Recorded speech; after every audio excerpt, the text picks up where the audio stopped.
Hello friends, welcome to ஆரோக்கிய சமையல். இன்றைக்கி நம்ம வந்து டீ டைம் ஸ்நாக்ஸ் ரெசிபி ஒன்று தான் பண்ண போகிறோம். வாங்க எப்படி செய்யலான்னு பார்க்கலாம். ஸ்டவ் ஆன் பண்ணிவிட்டு ஒரு கடாய் வச்சுக்கலாம். இதில் வந்து 1 ஸ்பூன் அளவுக்கு ஆயில் சேர்த்துக்கலாம். எண்ணெய் வந்து நல்லா சூடாயிடுச்சு. இதில் வந்து 1 ஸ்பூன் அளவுக்கு ஜீரகம் எடுத்திருக்கேன். இதையும் நம்ம இது கூட போட்டுக்கலாம். ஜீரகம் வந்து நல்லா பொரிஞ்சிருச்சு. இப்போ 1 கப் அளவுக்கு கருவேப்பிலை எடுத்திருக்கேன். இதையும் நம்ம இது கூட போட்டுக்கலாம். காரத்துக்கு வேண்டிய 2 ஸ்பூன் அளவுக்கு சில்லி ஃப்ளேக்ஸ் எடுத்திருக்கேன். அதையும் நம்ம போட்டுக்கலாம். ஸ்டவ்வை வந்து நல்லா சிம்மில் வச்சு இதெல்லாம் சேர்த்துக்கலாம். நம்ம போட்டுட்டு நல்லா மிக்ஸ் பண்ணி விட்டுடலாம். 1 ஸ்பூன் அளவுக்கு இஞ்சி பூண்டு பேஸ்ட் எடுத்திருக்கேன். இதையும் நம்ம இதில் போட்டுடலாம். எல்லாத்தையும் நல்லா மிக்ஸ் பண்ணிக்கலாம். இப்போ எல்லாம் வந்து நல்லா மிக்ஸ் பண்ண பிறகு 2 கப் அளவு தண்ணி சேர்த்துக்கலாம். நான் இந்த கப்பில் 2 கப் அளவு தண்ணி ஊற்ற போகிறேன். இதை வந்து நம்ம இதில் ஊற்றிக்கலாம். இப்போ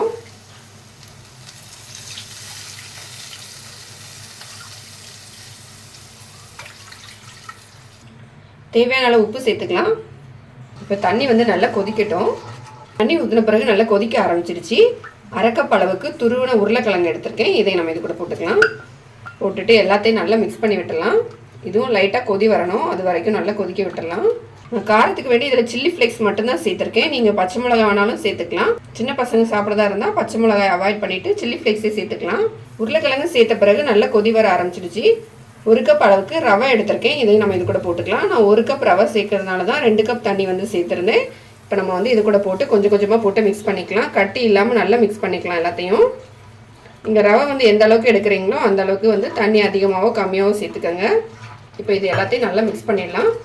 ஸ்டவ்வை வந்து மீடியமான ஃப்ளேமில் வச்சுட்டு இதை ரெடி பண்ணிக்கலாம். அப்போ தான் வந்து நமக்கு ரவை வந்து நல்லா வெந்து வரும். நல்லா கட்டி இல்லாமல் இதை வந்து நல்லா மிக்ஸ் பண்ண முடியும். நல்லா கைவிடாமல் இதை மிக்ஸ் பண்ணிக்கிட்டே இருங்க. இது வந்து நமக்கு வந்து கடாயில் ஒட்டாத அளவுக்கு வரணும். அது வரைக்கும் நம்ம வந்து மிக்ஸ் பண்ணிக்கிட்டே இருக்கலாம். இந்த ஸ்நாக்ஸ் வந்து சீக்கிரமாக ரெடி பண்ணிடலாம். ரொம்ப டைம் எடுக்காது. இதில் உருளைக்கிழங்குலாம் சேர்த்துருக்கிறதுனால டேஸ்ட் வந்து ரொம்ப நல்லாயிருக்கும். கடாயில் வந்து ஒட்டாத அளவுக்கு வந்துடுச்சு பாருங்கள். இப்போ நம்ம இதில் வந்து கொஞ்சமாக மல்லி இலை சேர்த்துக்கலாம். சேர்த்துட்டு எல்லாத்தையும் நல்லா மிக்ஸ் பண்ணிக்கலாம்.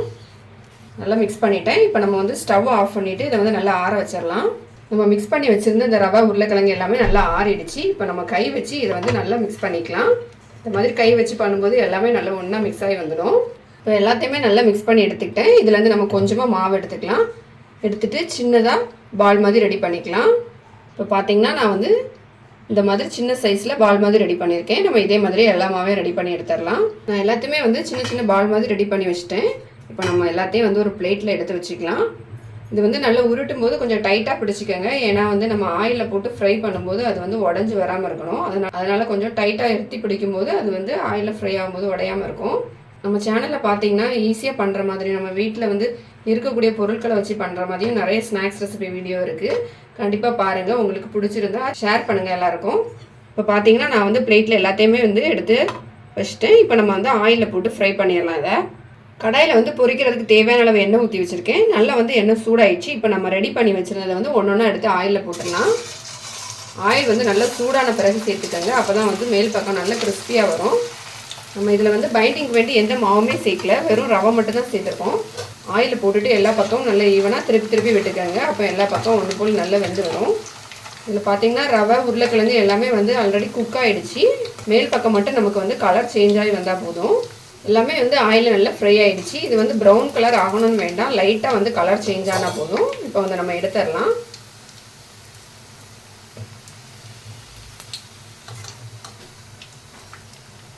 நம்மளோட டேஸ்டான ஸ்நாக்ஸ் வந்து ரெடி ஆயிடுச்சு. நம்ம மீதி இருக்கதே ஆயிலில் போட்டு ஃப்ரை பண்ணி எடுத்துக்கலாம். 1 கப் ரவையும் உருளைக்கிழங்கும் வச்சு எப்படி ஒரு சூப்பரான ஸ்நாக்ஸ் பண்ணலாம் அப்படிங்கிறத பார்த்தோம். இது வந்து கண்டிப்பாக ட்ரை பண்ணி பாருங்கள். ரொம்ப டேஸ்ட்டாக இருக்கும். பசங்க எல்லாமே ரொம்ப விரும்பி சாப்பிடுவாங்க. இந்த வீடியோ உங்களுக்கு பிடிச்சிருந்துச்சுன்னா லைக் பண்ணுங்கள், ஷேர் பண்ணுங்கள். மறக்காமல் என்னோட சேனலை சப்ஸ்கிரைப் பண்ணுங்கள். அப்போ தான் அடுத்து போடுற வீடியோட நோட்டிஃபிகேஷன் உங்களுக்கு உடனே வரும்.